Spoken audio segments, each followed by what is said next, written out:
হযরত আব্দুল্লাহ ইবনে মুবারক রহমাতুল্লাহ আলাইহি তিনি একবার হজ করার জন্য সকল প্রস্তুতি সম্পন্ন করে রওনা দিলেন।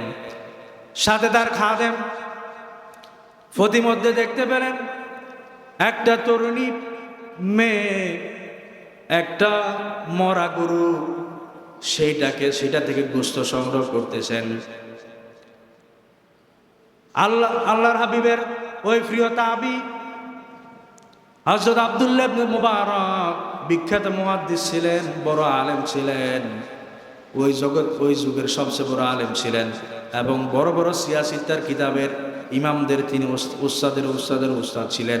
এরকম আব্দুল্লাহ ইবনে মুবারক তিনি দেখতে পেলেন একজন তরুণী মরা গরু থেকে গোশত নিচ্ছেন। এইটা দেখে তিনি একটু অপেক্ষা করলেন, সেখানে কি হতে যাচ্ছে একটু দেখি। ওই মেয়ে গোশত নিয়ে বাড়িতে চলে গেলেন। আব্দুল্লাহ ইবনে মুবারক ওই মেয়ের পিছু চললেন। চলতে চলতে বাড়িতে গেলেন। এক পর্যায়ে বললেন, আপনি কেন আমাদের বাড়িতে আসছেন? ওই আব্দুল্লাহ ইবনে মুবারক বললেন, মেয়ে শোনো, আমি দেখলাম তুমি একটা মৃত মরা প্রাণী থেকে গোশত কাটতেছ, এর কারণ কি বলবা নাকি? ওই মেয়েটা বলল, হুজুর, আমাদের পরিবার অনেক অভাবী, এলাকার লোকজন আমার বাবার যত ধন সম্পদ আছে সেগুলা দখল করে ফেলছে, নষ্ট করে ফেলছে। আমরা অনেক অভাবে আছি। আমরা এই মরা গরুর গোশত না খাওয়া ছাড়া আমাদের বাসার কোনো উপায় নাই। ঠেকায় পড়ে আমরা মরা গরুর গোশত সংগ্রহ করছি একটু বাসার জন্য। আব্দুল্লাহ ইবনে মুবারক আশ্চর্য হয়ে গেলেন। আমার এলাকায় এত অভাবে মানুষ পড়ে আছে, আমি অসংখ্যবার হজ করেছি, অথচ অনেক টাকা খরচ করেছি, দিরহাম দিনার খরচ করেছি। আমার এলাকার লোকজন এত অভাবে, কিয়ামতের কঠিন ময়দানে আল্লাহ রাব্বুল আলামিন যদি আমাকে প্রশ্ন করেন, সেইটার জবাব আমি কি দিব? আব্দুল্লাহ ইবনে মুবারক রাহমাতুল্লাহ আলাইহি তার খাদেমকে বললেন, এই বছর হজ করার জন্য যাওয়ার দরকার নাই। আমরা হজ করার জন্য 1000 বা 3000 দিরহাম যেটা আমরা রেখেছি, আমরা বাড়িতে যাওয়ার জন্য যে পরিমাণ টাকা দরকার, দিরহাম দরকার, সেইটা রেখে দিয়া বাকি সব দিরহাম এই পরিবারের জন্য দিয়ে দাও। সুবহানাল্লাহ। এটা করার কারণে কি হয়েছে? তিনি স্বপ্নে দেখেছেন। এরপরে তখন হজ করা শেষে লোকেরা এলাকায় চলে আসছে হজ করে, বলল, আব্দুল্লাহ ইবনে মুবারক, আপনি তো এবার আমাদের সাথে হজে যাওয়ার কথা, কিন্তু আপনাকে তো দেখলাম না। তবে আপনার অনুপস্থিতিতে আমরা আপনার জন্য অনেক বেশি দোয়া করেছি, আল্লাহ যাতে করে আপনার হজটাকে কবুল করে নেয়। সুবহানাল্লাহ। এই কথা শুনে আব্দুল্লাহ ইবনে মুবারক বললেন, আমাকে স্বপ্নে দেখানো হয়েছে, আমি হজ না করার পরেও আমি এই অসহায় পরিবারকে যে আমি সহযোগিতার হাত বাড়িয়েছি, এই কারণে আমি হজে সরাসরি না যাওয়ার পরেও আল্লাহ আমার হজটাকে কবুল করে নিয়েছে। সুবহানাল্লাহ। প্রিয় ভাইরা, এই জন্য নিজের আত্মীয় স্বজন, এলাকার লোকজন, ভাই ব্রাদার অসহায় রেখে বারবার হজ, এটা আল্লাহ দরবার কবুল হবে না। হজ একবার ফরজ, বাকিগুলো হচ্ছে সুন্নত বা নফল।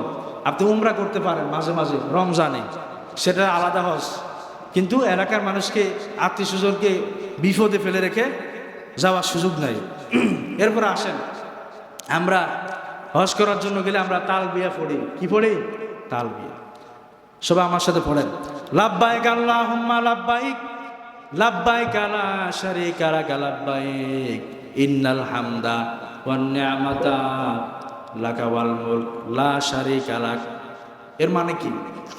আমি বললাম লাব্বাইক আল্লাহুম্মা লাব্বাইক, হে আল্লাহ আমরা হাজির, আমি হাজির। আবার বললাম লাব্বাইক লা শারীকা লাক লাব্বাইক। আল্লাহকে আবার বললাম, আল্লাহ আমি হাজির। আল্লাহ বললেন, কি সমস্যা? এর পরেরটা বলো, কি বলতে চাও? সে বলে, আমরা হাজির, হাজির হয়ে কথা বলতে চাই। লা শারীকা লাক, আপনার সাথে আমরা কখনো শরীক করি না। তার কারণ হলো লা তুশরিক বিল্লাহ, তোমরা শিরিক করবা না। ইন্না শিরকা লা যুলমুন আযীম, নিশ্চয় শিরিক হলো বড় জুলুম, আমরা শিরিক করি না। আল্লাহ বললেন, এই কথায় ক্ষান্ত থাকলে হবে না, শিরিক তোমরা এই জায়গায় এসে বললা, করলা না। অন্যান্য জায়গায় করবা সেটা হবে না। বললো না আল্লাহ অন্য জায়গায় করি না। আর কোন কোন জায়গায় করো না? ওয়ান নিয়ামাত, আপনার নিয়ামতের সাথেও শরীক করি না।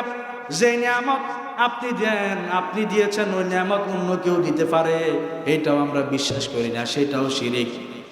আমার ছেলে বিদেশ থাকে, এই জন্য আমি বেঁচে আসি, আমার ছেলের মাধ্যমে আমার রিজিকের ব্যবস্থা হয়, এটা শিরিক হবে। আপনি বলতে হবে রিজিকের মালিক আল্লাহ, আমার ছেলে হলো ওসিলা।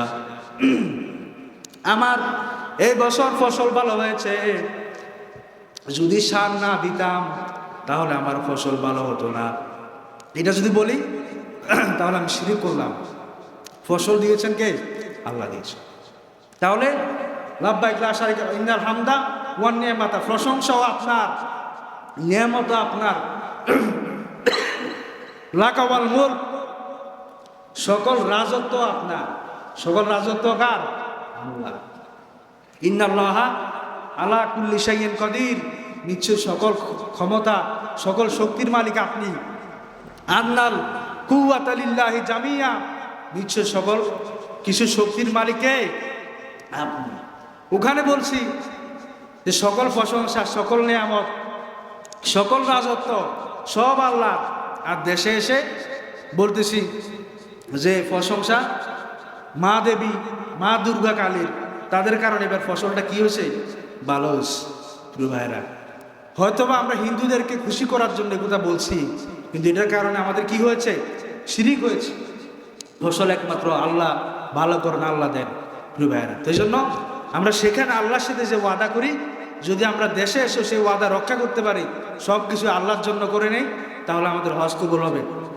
তো প্রিয় ভাইরা, অনেকগুলো কথা বলেছি, যেটুকু কথা বলেছি আল্লাহ তাআলা সর্বপ্রথম আমাকে এবং আপনাদের সকলকে আমল করার তৌফিক দান করুক। সুবহানাকা আল্লাহুম্মা ওয়া বিহামদিক, আশহাদু আল্লা ইলাহা ইল্লা আনতা, আস্তাগফিরুকা ওয়া আতুবু ইলাইক। আসসালামু আলাইকুম ওয়া রাহমাতুল্লাহি ওয়া বারাকাতুহু।